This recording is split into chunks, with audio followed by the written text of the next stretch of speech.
Hello guys, അപ്പോൾ ഇന്ന് നമ്മുടെ ഫാമിലിയിലത്തെ ഒരു ഫംഗ്ഷൻ നടക്കുന്ന ദിവസത്തെ വീഡിയോ ആണ് കേട്ടോ. അപ്പോൾ അതേ നമ്മൾ ഫംഗ്ഷൻ നടക്കുന്ന ഹാളിലെത്തി. അപ്പോൾ നമ്മൾ വെൽക്കം ഡ്രിങ്ക് കുടിക്കുകയാണ്. അങ്ങനെ നല്ല ചൂടാണ് പുറത്ത്, അതാണ് മെയിൻ കാര്യം. പിന്നെ ഹാൾ AC ആയ കാരണം ഒരു സമാധാനം.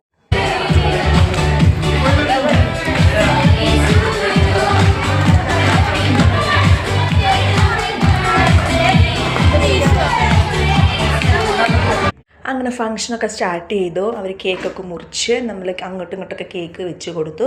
ഇപ്പോൾ ഈ ഒരു ടീമാണ് മഞ്ഞ കളർ ചൂസ് ചെയ്തിരിക്കുന്നത്, ഞങ്ങളുടെ ടീമാണ് കറുപ്പ് കളർ ചൂസ് ചെയ്തിരിക്കുന്നത്. അപ്പോൾ എല്ലാവരും ഒരേപോലത്തെ കോഡ് സെറ്റ് എന്നുള്ളത് പഴയ ഫാഷനാണല്ലോ. അങ്ങനത്തെ മഞ്ഞക്കാരൊക്കെ സ്റ്റേജിലും കയറി കറുപ്പക്കാരൊക്കെ ഒരുമിച്ചിരിക്കുകയാണ്. നമ്മൾ ഈ സാരി വാങ്ങിച്ചത് മഹാറാണി എന്നാണ്. ഇപ്പോൾ അവരുടെ കുറേ യൂട്യൂബ് ചാനൽസും വീഡിയോസും ഇൻസ്റ്റയിലൊക്കെ കുറേ ഉണ്ട്. അപ്പോൾ നമ്മളത് ഇൻസ്റ്റയിൽ വീഡിയോ കണ്ടിട്ടാണ് കേട്ടോ നമ്മളിത് മേടിച്ചിട്ടുള്ളത്. അപ്പോൾ അത് കഴിഞ്ഞിട്ട് നമ്മൾ ഫുഡ് കഴിക്കാനായിട്ട് ഇരുന്നു. അത് കഴിഞ്ഞ് പിന്നെ പിള്ളേരുകളുടെ ഡാൻസൊക്കെ ഉണ്ടായിരുന്നു. ഇവാനും കുട്ടാപ്പും ലൂക്കയൊക്കെ നേരത്തെ അവർക്ക് ഭക്ഷണം കൊടുത്തു കേട്ടോ. അത് കഴിഞ്ഞിട്ട് ഇതവരത് സ്വസ്ഥമായിട്ട് ഒരു സ്ഥലത്ത് ഇരുന്ന് ഐസ്ക്രീം കഴിച്ചുകൊണ്ടിരിക്കുകയാണ്. പിന്നെ നമ്മളവിടെ പാട്ടൊക്കെ വെച്ചിട്ടുണ്ട്. അപ്പോൾ കുറച്ച് പേര് അവിടെ ഡാൻസ് കളിക്കും നമ്മുടെ പിള്ളേരിച്ചിട്ട്. ലൂക്കയും കുട്ടാപ്പും ഭയങ്കര സ്നേഹപ്രകടനമായിരുന്നു. ഇവർ വീട്ടിലെന്നും കാണുന്ന ആൾക്കാരാണ്, പക്ഷെ നേരിട്ട് കാണുമ്പോഴാണ് അവരുടെ സ്നേഹപ്രകടനം കൂടുതലാവുന്നത്. പിള്ളേരൊക്കെ നല്ല ഡാൻസ് കളിച്ചുകൊണ്ടിരിക്കുകയാണ്.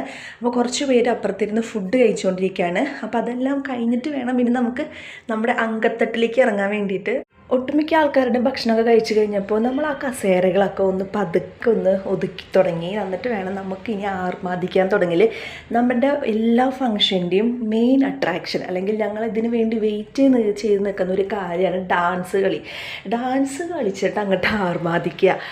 അപ്പോൾ അതിന് വേണ്ടിയിട്ടാണ് നമ്മളിങ്ങനെ ഒരുങ്ങി വന്നിട്ടുണ്ടായിരുന്നത്. അതിന് ചെറിയ കുട്ടികളെന്നില്ല, ചെറുപ്പക്കാരെന്നില്ല, പ്രായമുള്ളവരെന്നില്ല, എല്ലാവരും ഒരേപോലെ കളിക്കും. പക്ഷേ എല്ലാവർക്കും എപ്പോഴും ഒരു സ്റ്റാർട്ടിങ് ട്രബിൾ ഉണ്ടാവും. ആ സ്റ്റാർട്ടിങ് ട്രബിൾ മാറ്റുന്നത് ജിപ്പിയാടിയാണ് കേട്ടോ. നമ്മുടെ എല്ലാവരുടെയും മോട്ടിവേഷനാണ് ആൻറ്റിയാണ് നമ്മളെല്ലാവരെയും വിളിക്കുന്നത്.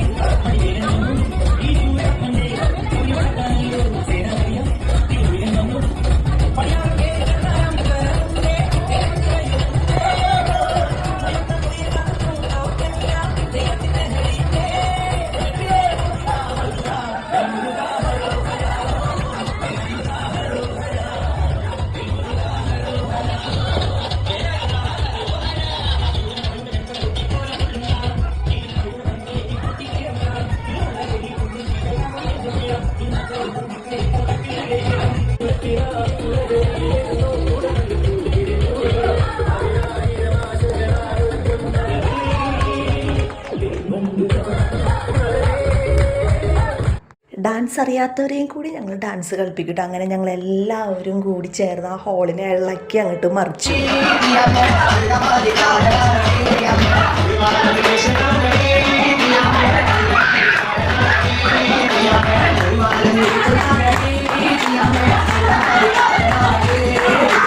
അങ്ങനെ ഡാൻസ് കളിയും കാര്യങ്ങളൊക്കെ കഴിഞ്ഞപ്പോൾ നമ്മുടെ ലൂക്ക ഉറങ്ങി. അവന് നല്ല രീതിയിൽ ഉറക്കം വരുന്നുണ്ടായിരുന്നു. അങ്ങനെ അവൻ വാശിയൊക്കെ കളഞ്ഞ് വേഗം കിടന്നുറങ്ങി. ഉറങ്ങാത്തതിൻ്റെ വാശിയില്ല, കുട്ടാപ്പം നിൽക്കുന്നുണ്ടായിരുന്നു. നല്ല ഉറക്കം വരുന്നുണ്ടായിരുന്നു. പക്ഷെ അവനാണെങ്കിൽ കിടന്നുറങ്ങണം, എന്നാലേ ശരിയാവുള്ളൂ. ലൂക്ക പിന്നെ മേത്ത് കിടന്നുറങ്ങിക്കോളും. അങ്ങനെ ഞങ്ങൾ പരിപാടികളൊക്കെ കഴിഞ്ഞ് ഇതെല്ലാവരും കൂടി ഒരുമിച്ച് വീട്ടിലേക്ക് വന്നു കേട്ടോ. വീട്ടിലേക്കൊക്കെ വന്നു ഒന്ന് ഫ്രഷായി കുറച്ച് നേരം ഒന്ന് റെസ്റ്റ് എടുത്തതിന് ശേഷം രാത്രി എല്ലാവരും കൂടി ഒരുമിച്ച് ഭക്ഷണം കഴിച്ചു. അങ്ങനെ ഭക്ഷണം കഴിച്ചൊക്കെ കഴിഞ്ഞ ശേഷം ഞങ്ങളിതാ എല്ലാവരും കൂടി ഇരുന്ന് വർത്താനം പറച്ചിലാണ്. ഈ വർത്താനത്തിൻ്റെ മെയിൻ ചർച്ച എന്ന് പറയുന്നത് ഇനി നമുക്ക് എന്ത് ഫംഗ്ഷനാണ് ഇത് അടിച്ചു പൊളിക്കാൻ, അതുപോലെ ഇനി എങ്ങോട്ടാണ് നമുക്ക് ടൂറ് പോകേണ്ടത്, ഒരു 1 ഡേ ട്രിപ്പ് ആണെങ്കിലും പോകണം, അങ്ങനെയൊക്കെ ആയിരിക്കും ഞങ്ങളുടെ ചർച്ച. പക്ഷെ മെയിൻ പോയിൻ്റ് എന്താണെന്ന് വെച്ചാൽ അങ്ങനെ ചർച്ച ചെയ്യൽ മാത്രമേ ഉണ്ടാവുള്ളൂ. ഈ നിമിഷം വരെ ഞങ്ങളത് ഉറപ്പിച്ചിട്ടുമില്ല. ഇപ്പോൾ അത് സ്കൂൾ തുറക്കാറായി, വെക്കേഷൻ കഴിഞ്ഞു, ഇനി പോകുമെന്നുള്ളത് കണ്ടറിയണം. അങ്ങനെ വർത്തമാനം പറച്ചിലും കാര്യങ്ങളൊക്കെ കഴിഞ്ഞപ്പോൾ അത് ഓരോരുത്തർ വീട്ടിലേക്ക് തിരിച്ചു പോവാണ്. അങ്ങനെ ഇന്നത്തെ ഒരു ദിവസം ഞങ്ങൾ സൂപ്പറായിട്ട് അങ്ങോട്ട് ആഘോഷിച്ചു. ഞങ്ങളുടെ എല്ലാവർക്കും ടാറ്റ ബൈ ബൈ പറഞ്ഞ് നമ്മൾ വീട്ടിലേക്ക് പോവാണ് കേട്ടോ. ഇനി നമുക്ക് വീഡിയോസ് വരുന്നുണ്ട് കല്യാണങ്ങളുടെ വിശേഷങ്ങളായിട്ട്. ഇനി അടുത്ത ദിവസങ്ങളിൽ വരെ